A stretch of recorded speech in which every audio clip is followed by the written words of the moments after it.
kiandikia ujumbe wako hapa na kuanzidi na ule huo wa asili na nitakuja kusoma hapa moja kwa moja. Na sasa tunaenda kuungana na Dr. Ombeni kwa ajili ya kuweza kufahamisha zaidi kuhusiana na ugonjwa huu wa Ombeni. Habari za asubuhi. Salama, habari ya asubuhi. Salama kabisa, habari ya huko? Salama, habari ya huko? Salama kabisa. Kumekucha siku nyingine tena. Kabisa.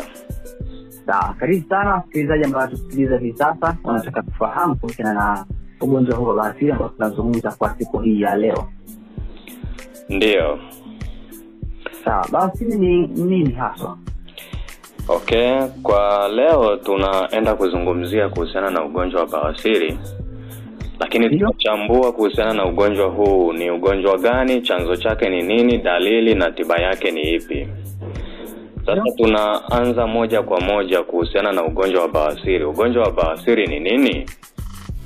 Ugonjwa wa bawasiri ni ugonjwa ambao kwa kitaalamu hujulikana kama hemorrhoids, na ni ugonjwa ambao unahusisha kuvimba na kutuna kwa mishipa kwenye mfereji wa njia ya haja kubwa, ambapo mishipa hii husaidia katika harakati za utoaji wa haja kubwa au kinyesi.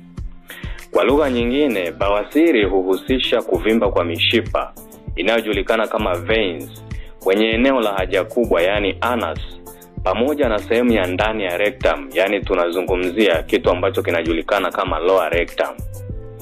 Sasa tumezungumzia kuhusiana na kutanuka na kuvimba kwa mishipa ya veins, pamoja na tumezungumzia habari ya rectum. Je, vitu hivi ni nini? Kwa hiyo hapa tutachambua tena veins, msikilizaji ajue veins ni nini, lakini pia tutachambua ajue rectums ni kitu gani.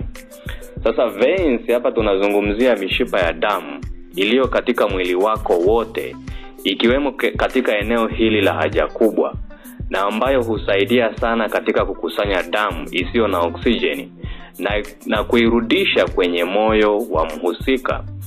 Kwa hiyo hapa veins tunazungumzia aina ya mishipa ya damu ambayo kazi yake ni kama nilivyoeleza hapa juu. Lakini tunapozungumzia habari ya rectum, ambayo haya maneno tutayatumia sana kwenye ugonjwa huu wa bawasiri, kwa hiyo msikilizaji inabidi aende na mimi vizuri ili afahamu hizi termu ambazo ni muhimu sana tunapozungumzia ugonjwa wa bawasiri. Rectum ni sehemu ya chini ya utumbo mpana au utumbo mkubwa, ambao kwa kitaalamu hujulikana kama colon au large intestine. Na sehemu hii ya rectum kwa kawaida ina karibu ya sentimita 15, sawa na inchi 6 kwa urefu wake.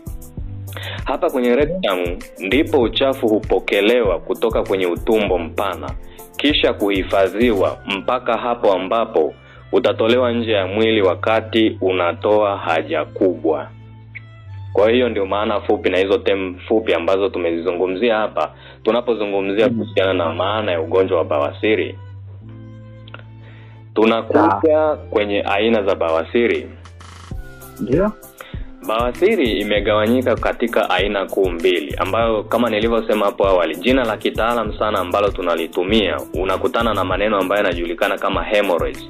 Kwa hiyo tunapozungumzia hemorrhoid ndipo tunapozungumzia bawasiri.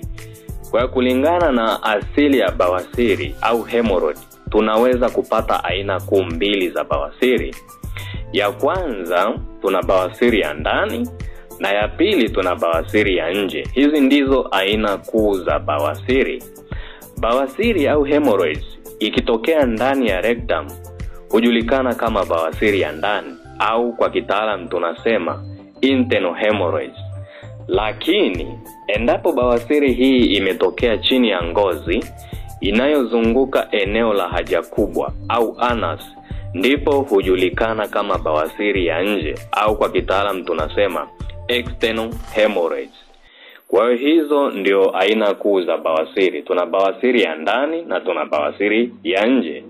Hivyo basi tunaweza kujua aina za bawasiri ulionayo kulingana na eneo lilipotokea pamoja na dalili ulizonazo mhusika. Kwa hiyo hapa tumechambua kuhusiana na aina hizo za bawasiri. Kwa hiyo ndugu msikilizaji, hizo ndizo aina kuu za bawasiri. Tuna bawasiri ya ndani na tuna bawasiri ya nje. Ndiyo. Kwa hiyo hapa ninaweza nikaendelea sasa. Baada ya kuelezea hizo aina mbili za bawasiri, tuanze kuzichambua hizo aina kulingana na dalili zake. Je, tutataje kwamba mtu ana bawasiri ya ndani au mgonjwa ana bawasiri ya nje? Zipo dalili mbalimbali ambazo zinaweza kutusaidia kujua kwamba mgonjwa huyu ana bawasiri ya ndani na mgonjwa huyu ana bawasiri ya nje. Watu wengi hawajui kwamba bawasiri zipo za aina kuu mbili. Kuna bawasiri ya ndani na kuna bawasiri ya nje.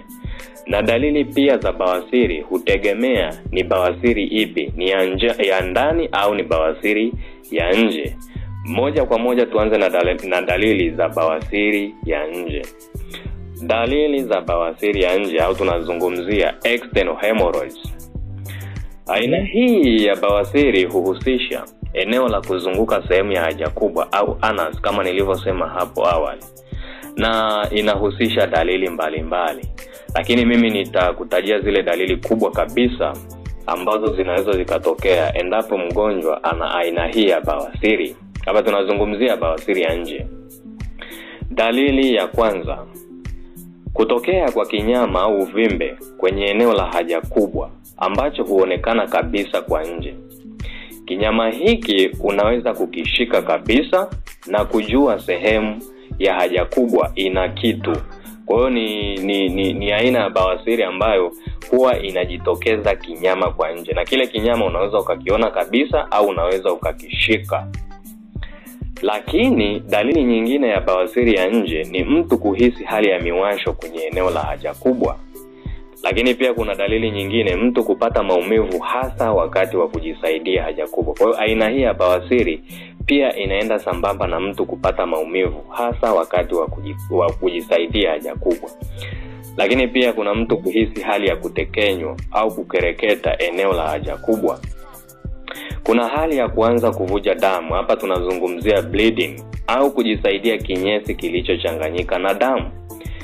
Baada ya kuangalia dalili hizo, sasa hapa nitoe angalizo. Tumetaja hizo baadhi ya dalili kuu za bawasiri ya nje, lakini sio kila mtu mwenye dalili, kwa mfano kama hizi za miwasho eneo la haja kubwa au maumivu wakati wa kujisaidia au kuvuja damu sehemu ya haja kubwa, basi huyu mtu moja kwa moja ana bawasiri. Lakini hapa tumezungumzia viashiria vikuu ambavyo vinaweza vikatokea. Kwa hiyo lazima ufanywe check up au kutane na mtaalamu wa afya ili aendelee kufanya vipimo zaidi kukusaidia kujua wewe hii ni bawasiri au ni tatizo lingine la kiafya. Ndiyo. Lakini pia baada ya kuangalia dalili za bawasiri ya nje, twende moja kwa moja kuzitazama dalili za bawasiri ya ndani kama aina nyingine ya bawasiri. Kwa hiyo hapa tunahamia kwenye dalili za bawasiri ya ndani. Hapa tunamaanisha internal hemorrhoids. Aina hii ya bawasiri hutokea kwenye eneo la ndani ya rectum, kama nilivyoeleza hapo mwanzo kwamba rectum ni kitu gani. Na kwa kawaida mtu mwenye aina hii ya bawasiri hawezi kuona au kufili chochote kwa nje. Ni mara chache sana huweza kuleta kero au usumbufu wowote kwa nje. Lakini mtu huanza kuhisi hali ya mkazo usio wa kawaida, hapa tunamaanisha straining kwa kitaalam au irritation, wakati kinyesi kikipita anapojisaidia. Na hii ndio huweza kusababisha sasa dalili zingine mbalimbali kuonekana. Kwa hiyo kwa asilimia kubwa, kama hamna kitu chochote ambacho kinapita eneo la haja kubwa, mgonjwa anaweza asifili chochote kabisa. Lakini wakati anapitisha kitu, kwa mfano anajisaidia haja kubwa, ndipo kero ndogo ndogo zinaweza zikaanza kujitokeza. Kwa mfano hapa anaanza kuhisi hali ya kukereketwa au mkazo sehemu ya ndani ya haja kubwa, kujisaidia kinyesi chenye damu au kuvuja damu wakati wa kujisaidia, lakini hapati maumivu ya aina yoyote. Kwa hiyo anashangaa tu wakati wa kujisaidia kuna damu zinatoka, lakini hahisi maumivu ya aina yoyote. Lakini pia unaweza kushangaa kuna vidamu vidogo ambavyo vinatoka. Tunazungumzia bright red blood kwenye toilet tissue au ndani ya kinyesi. Kwa hizo ni baadhi ya dalili pia ambazo unaweza kukutana nazo endapo una aina hii ya bawasiri ya ndani. Kwa hiyo hapo nimechambua kuhusiana na hizo aina mbili za bawasiri. Tuna bawasiri ya ndani na tuna bawasiri ya nje. Ndiyo. Sawa, Dr. Mbeni, pia kuna wasikilizaji hapa wanauliza maswali. Ndiyo. Kianza na huyu anasema anaitwa Sadiki Hussein, nipo Kaloni kata ya Kigogo. Kikweli nimpongeze daktari, amenipa uelewa, nilikuwa najua ni aina moja tu ya bawasiri, ni kama unaandika hivyo. Ndio. Sawa. Lakini pia tuje sasa kwenye uchunguzi gani ambao ufanyika ili kugundua kuwa una bawasiri. Ndio. Kwa hiyo tunaenda moja kwa moja sasa kwenye uchunguzi. Je, ni vitu gani ambavyo vitafanyika sasa ili kujua kwamba mgonjwa ana bawasiri ipi au ana bawasiri? Hapa tunazungumzia sasa utambuzi wa ugonjwa wa bawasiri. Ndio. Bawasiri au hemorrhoid hugunduliwa na daktari au wataalamu wa afya. Kwa hiyo daktari wako, mtaalamu wa afya, atakuuliza kwanza kuhusiana na historia ya ugonjwa wako, matibabu ambayo umeshawahi kupata, pamoja na dalili ulizonazo kwa wakati husika. Hiyo ni stage za kwanza kabisa. Lazima tuteke kitu ambacho kinaitwa patient history. Kwa hiyo lazima baada ya kupata historia fupi kutoka kwa mgonjwa, ndipo tunapoenda kwenye next stage, ambapo hapa sasa vipo vipimo mbalimbali ambavyo huweza kufanyika kwa mhusika. Tunaanza na kitu ambacho kinajulikana kama physical examination. Hapa physical examination tunamaanisha nini? Hapa ndipo daktari ambapo anaweza kukuangalia eneo la haja kubwa na kuchunguza endapo kuna hali yoyote ya uvimbe au tatizo lingine lolote. Lakini baada ya hapo pia anaweza kufanya kipimo ambacho kwa kitaalamu tunakiita digital rectum exams, ambapo hapa sasa daktari wako atavaa gloves, lakini pia anaweza kutumia baadhi ya vilainishi na kuingiza kidole sehemu ya puru yako ili kuangalia endapo kuna misuli yoyote yenye shida au kuna hali yoyote ya uvimbe ambao unapatikana kwa ndani. Lakini baada ya kuchunguza hivyo pia uchunguzi wa kuona sehemu ya njia haja kubwa kwa ndani lazima ufanyike. Na katika uchunguzi huo wa rectum utasaidia kugundua endapo kuna bawasiri au kuna polpu au jipu au kuna shida nyingine ya aina yoyote, kwa sababu inawezekana usio na bawasiri lakini una hali ya majipu kwa ndani. Lakini pia kuna uchunguzi ambao unahusisha kufanya kipimo ambacho kipimo hichi kwa kitaalamu hujulikana kama anoscope, ambayo anoscope sasa huingizwa kwenye eneo la haja kubwa, na utaratibu huu unakuwa hauna maumivu ya aina yoyote. Kipimo hicho kikiingizwa sehemu ya haja kubwa ndicho kitachunguza na kukusaidia kabisa kujua endapo una aina ipi ya bawasiri au una shida gani nyingine. Ndio. Kwa hizo ni baadhi ya vipimo au utambuzi ambao tunaweza kufanya kwa haraka ili kujua kama mgonjwa ana shida ya bawasiri. Sawa. Ili kwa yeye ambaye pia unatusikiliza hivi sasa na pia nafasi ya kuweza kushiriki nasi hapa kupitia ujumbe wako mfupi kupitia nambari 0755 016 kuna tutaongea tunazungumza naye kuhusiana na ugonjwa huu wa bawasiri. Ni vyema kwamba unanisikiliza hivi kwa maana tatizo hili ukaweza pia kushiriki nasi hapa kuweza kuuliza maswali kwa hiki ambacho tunazungumza ni pia kwa afya yako. Sawa. Dr. Ombeni, asante kwa kutujuza hayo. Ndio. Ni pia kuna mtaji hapa anauliza je, kuna njia yoyote ya kujitambua mwenyewe kama nina bawasiri? Njia za kujitambua ni kama tulivyoelezea kwenye hizo dalili. Kwa hiyo lazima uzijue vizuri hizo dalili ambazo tumeelezea hapo mwanzo, ambapo nimesema tu kwa mfano kwa haraka. Kwa mfano hiyo bawasiri ya nje, ukiona mwenyewe sehemu ya haja kubwa kuna kinyama kimejitokeza, ujue kabisa hivyo ni viashiria vya bawasiri yenyewe. Lakini kwa bawasiri nyingine, kwa mfano kama hii ya ndani, utahisi hali ya maumivu kwa ndani, lakini pia unaweza kuona hali ya kinyesi kinatoka na damu. Ndio nikasema hii aina ya hivi ni lazima sasa ufanye uchunguzi zaidi, kwa sababu inawezekana una tatizo lingine la kiafya ambalo ni mbali kabisa na bawasiri. Kwa hiyo lazima sasa vipimo vifanyike hapo. Ndio. Kama pia msikilizaji unaweza kuelewa kwa kile ambacho umeweza kukiuliza hapa. Anasema je, kuna umuhimu wote wa kufanya vipimo vya maabara ili kugundua bawasiri? Umuhimu wa kufanya vipimo upo kwa sababu kama nilivyosema, mara nyingine ugonjwa wa bawasiri huweza kuambatana na magonjwa mengine au sababu zingine, kwa sababu hapa tumezungumzia tu preview kwa haraka, lakini lazima ujue vyanzo vya bawasiri. Bawasiri inasababishwa na vitu gani? Kwa hiyo kufanya vipimo hivyo ni muhimu ili kujua hata hiyo bawasiri imetokana na shida ipi. Ndio. Sawa, huyu ndiye anauliza wanawake wajawazito wako katika hatari kubwa ya kupata bawasiri. Asilimia kubwa ya wanawake wajawazito ni miongoni mwa kundi ambalo linapata bawasiri kwa kiwango kikubwa sana. Na hii inatokana na mgandamizo mkubwa au pressure kubwa ambayo inatokea wakati wa mtoto yuko tumboni. Ndio. Kwa hiyo kunakuwa na mgandamizo, kunakuwa na pressure kubwa sana kwenye eneo la haja kubwa. Kwa sababu ukiangalia hizi eneo via vya uzazi na sehemu za rectum, urinary bladder ni sehemu ambazo ziko karibu sana. Kwa hiyo pressure kubwa ya mtoto aliyeko tumboni hupelekea wajawazito wengi kukutana na shida hii ya bawasiri. Sawa.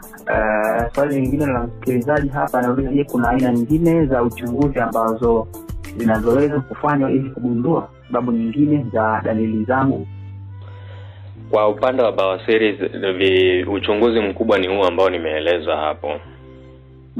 Ndio. Sawa. Mwingine anauliza, kuna tiba za asili ambazo zinaweza kusaidia kutibu bawasiri? Mimi kama dokta tunazungumzia habari ya tiba ya hospitali. Kwa hiyo kwa tiba ya asili siwezi kulizungumzia kwa sababu sio mtaalamu wa mambo hayo. Ndio. Sawa. Anauliza, ninaweza kutumia virutubisho vya lishe ili kutibu bawasiri? Unaweza kabisa. Viko virutubisho ambavyo vinaweza vikasaidia kwa mtu ambaye mwenye bawasiri akakaa vizuri kulingana na chanzo cha bawasiri yake. Ndio. Sawa. Hii pia kwa swali lingine la msikilizaji anauliza, je, kuna vyakula maalum ambavyo vinaweza kusaidia kupunguza dalili za bawasiri? Sana mgonjwa mwenye tatizo la bawasiri kwa vile tumepreview haraka, lakini kuna diet ambazo ni muhimu kwa mtu kama huyu. Sana kwa mfano unashauriwa kula vyakula ambavyo vina kiwango kikubwa cha fiber au nyuzi. Lakini hapa tunazungumzia vitu kama mboga za majani ni nzuri zaidi kwa mtu ambaye mwenye tatizo hili. Lakini pia kuna diet tunahusisha pia matunda. Yako matunda mazuri sana kwa mtu ambaye mwenye shida ya bawasiri. Kwa mfano matunda kama papai, parachichi, embe. Haya ni matunda ambayo ni mazuri sana kwa mtu ambaye ana tatizo la bawasiri. Yanasaidia kwa kiwango kikubwa sana. Lakini pia unywaji wa maji ya kutosha. Ndio, hizo pia zinaweza kusaidia. Hapo ndipo ambapo msikilizaji pia anauliza, je, kunywa maji mengi kunaweza kusaidia kupunguza bawasiri? Inasaidia kwa kiwango kikubwa sana. Ndio. Sawa. Hao ni maswali pia ya wasikilizaji, lakini pia wale ndio pia unanisikiliza hivi sasa na pia nafasi ya kuweza kushiriki nani hapa kupitia 0735 0019 0735 0019 Uliza swali lako hapa na nitaongea hapa moja kwa moja kuhusiana na hiki ambacho tunazungumza leo kuhusiana na ugonjwa huo wa bawasiri. Sawa. Tuambeni, tumeshazungumza hapa kuhusiana na maana halisi ya bawasiri. Ndio. Na nimetujuza hapa kuhusiana na dalili hizo za bawasiri, lakini pia umetujuza kuhusiana na aina hizi za bawasiri. Ndio. Na umetujuza hapa kuhusiana na uchunguzi gani unaweza kufanyika ili kujua kama kuna bawasiri hii, ndio? Ndio. Sawa, pengine tuje kwenye kitu kingine ambacho nazungumzia kuhusiana na hii bawasiri. Ndio. Sasa tunaenda moja kwa moja hapa kwenye hizi dondoo. Kwanza ni mkumbushe msikilizaji kwamba unapoona dalili zozote ambazo unaona zinajitokeza kwenye eneo la haja kubwa, hakikisha kwanza unapata maelekezo kutoka kwa wataalamu. Maana tunakutana na kesi nyingi ambazo mtu anakuja hospitalini lakini ameshapata tiba ambayo sio ya tatizo husika. Kwa hiyo treatment ya kitu kama hicho sasa inakuwa ni shida zaidi kwa sababu ameshapata matibabu ambayo sio sahihi. Twende tuzungumzie sababu za ugonjwa wa bawasiri. Bawasiri inasababishwa na nini? Mishipa ya veins inayozunguka njia ya haja kubwa kutanuka kutokana na shinikizo inayopata na inaweza kujitokeza au kuvimba. Bawasiri au hemorrhoids inaweza kuendelea kutokana na kuongezeka kwa shinikizo kwenye eneo la rectum. Na zipo sababu mbalimbali ambazo huweza kuchangia hali hii. Namba 1, mfano, hali ya mkazo wakati wa kujisaidia, ambayo hutokana na sababu mbalimbali ikiwemo ya kujisaidia choo kigumu sana.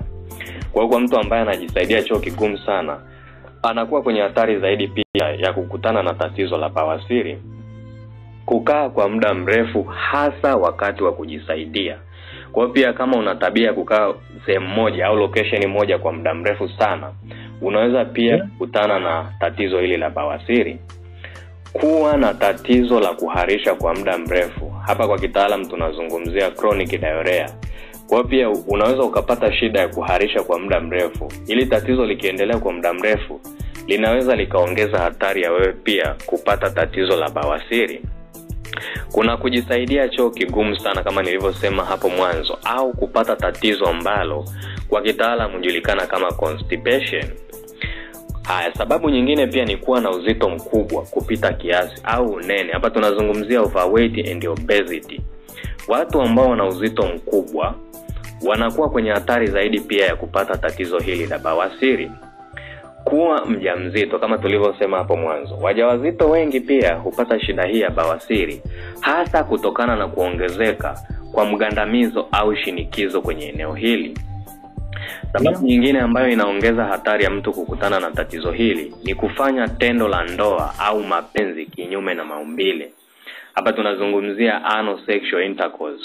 Watu ambao wanajihusisha na tabia hizi ni hatari sana na huweza kuongeza hatari ya kupata tatizo la bawasiri pamoja na magonjwa mengine mengi. Kuna habari ya kula vyakula vyenye kiwango kidogo sana cha nyuzi. Hapa ni low fiber diet. Lakini pia kuna kitu ambacho watu hawakijui, kunyanyua vitu vizito sana mara kwa mara.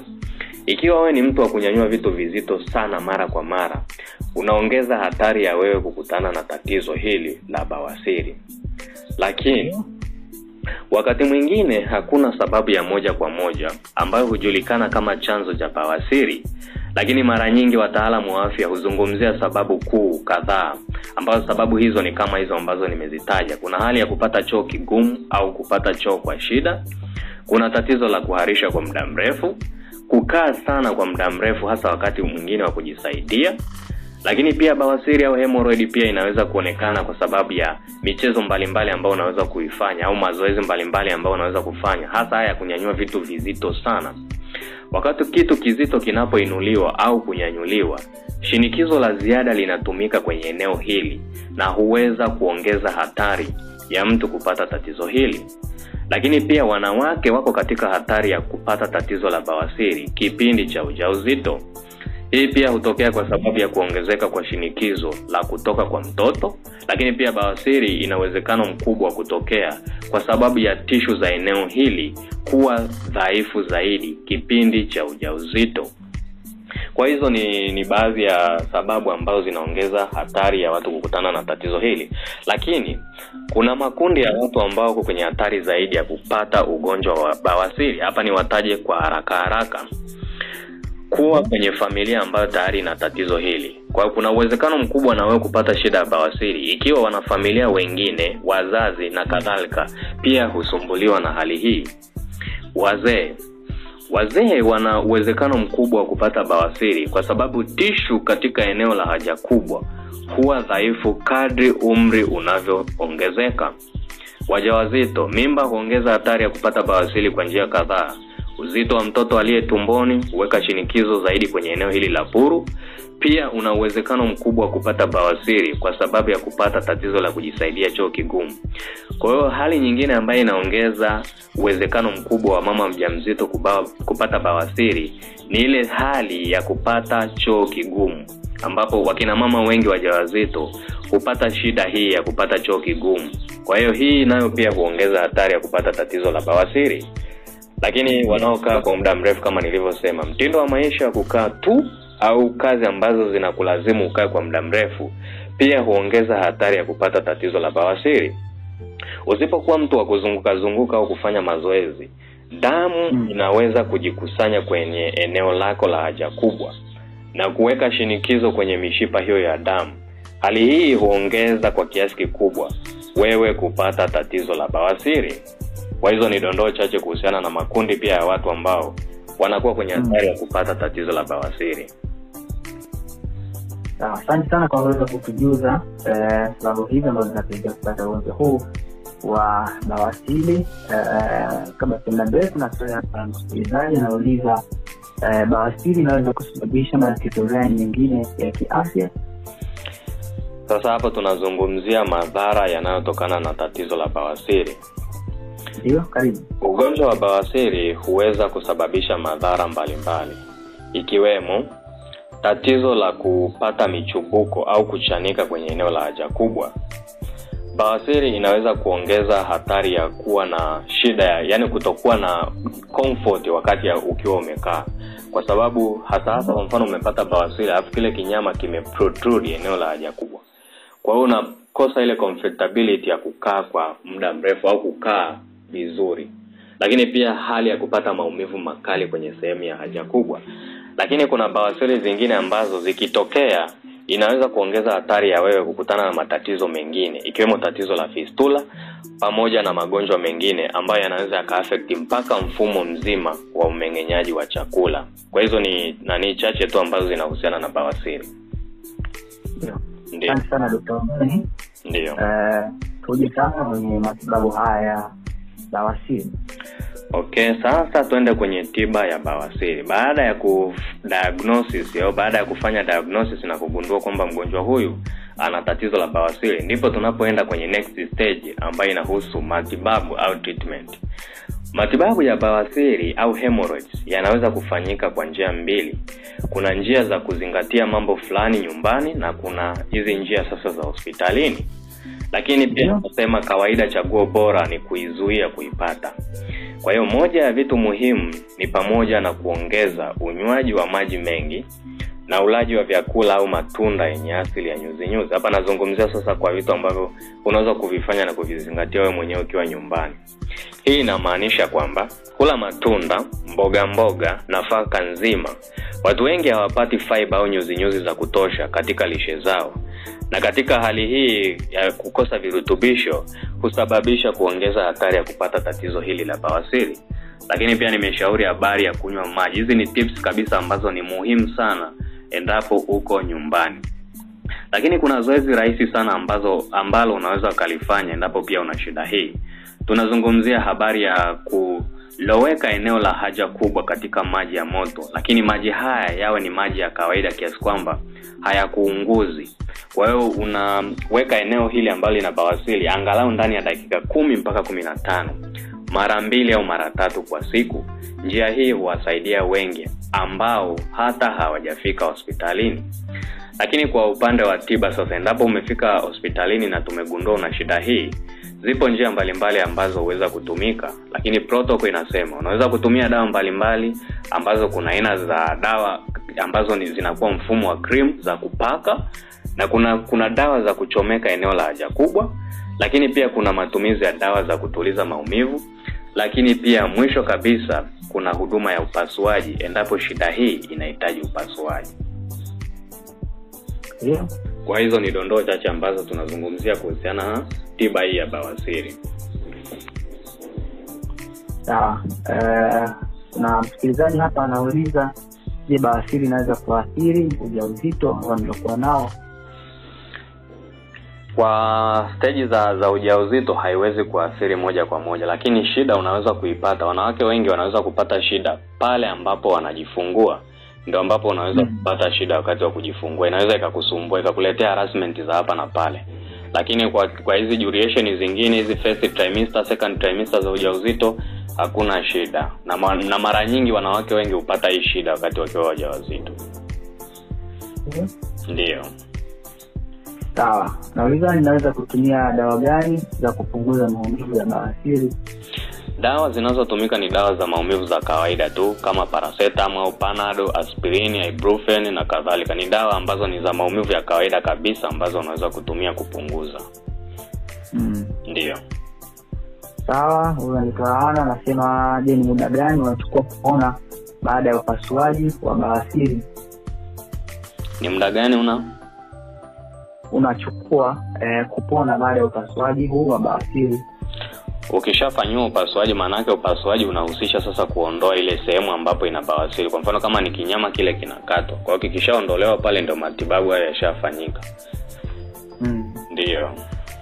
Sawa, nasema ninaweza kufanya nini ili kuzuia bawasiri kuto kurudi tena? Okay, sasa hapa tunazungumzia njia ambazo unaweza kuzitumia au vitu ambavyo unaweza kuvizingatia ili kuzuia bawasiri isirudi.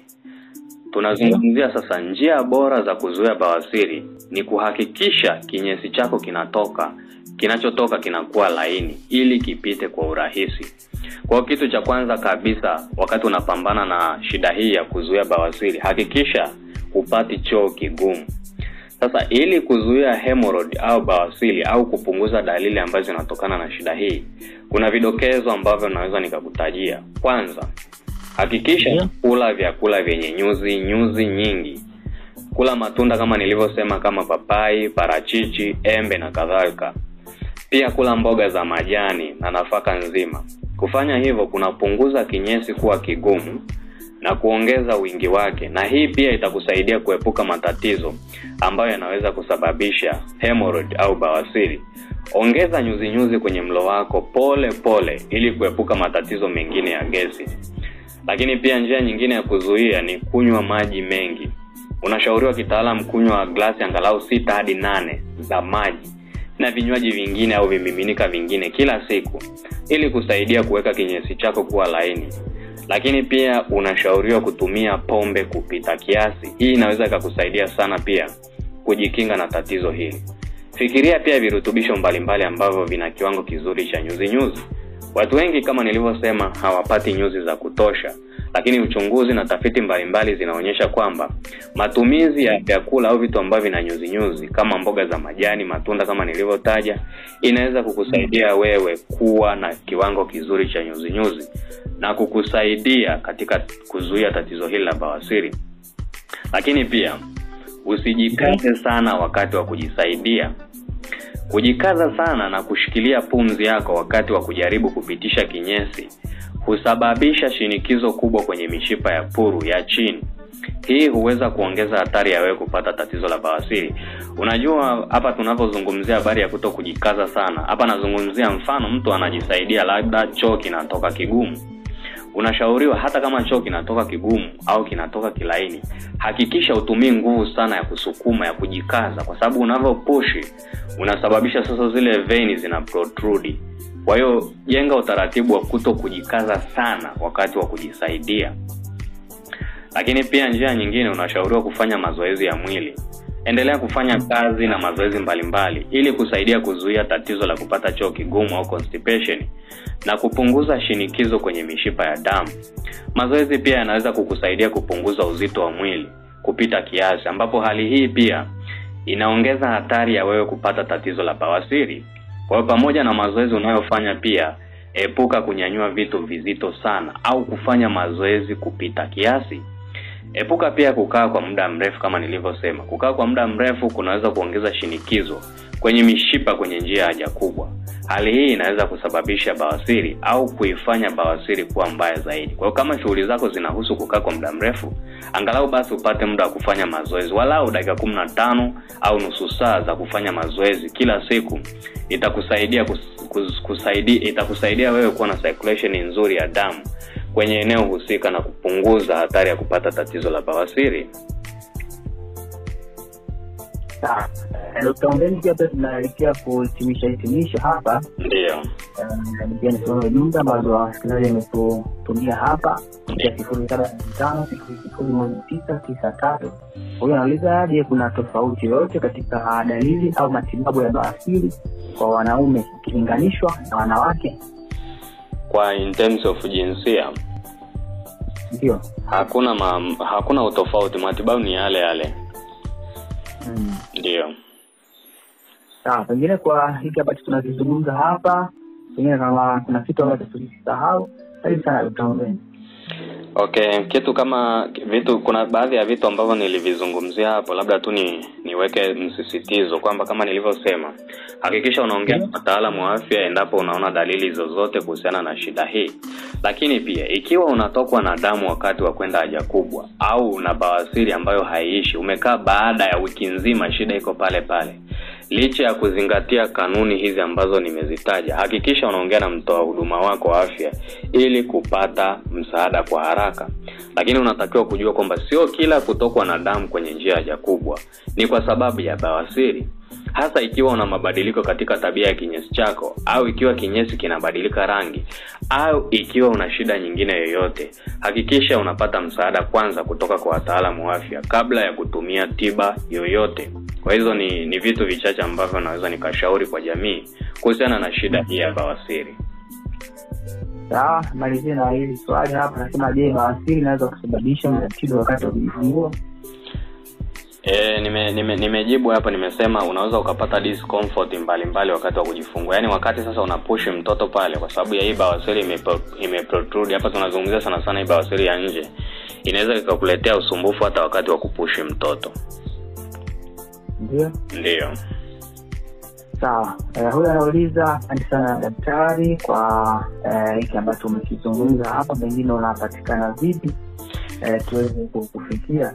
Okay, mimi kama nilivyosema kwa majina naitwa Dr. Ombeni Mkumbwa, napatikana Mbeya St. Patrick Hospital. Lakini pia tunatoa elimu kwa platform mbalimbali ambazo zinaenda kwa jina la Afya Class. Kwa hiyo YouTube unaweza unaweza kuingia YouTube ukaandika Afya Class, Instagram Afya Class, kwenye YouTube Afya Class, Google Afya Class. Kwa hiyo ukitumia neno Afya Class kwenye platform zote unaweza kupata masomo mbalimbali ya afya. Ndio, hapa nambari ya daktari. Okay. Kwa kitu tumekizungumza hata kama na jambo lingine naweza pia kupata.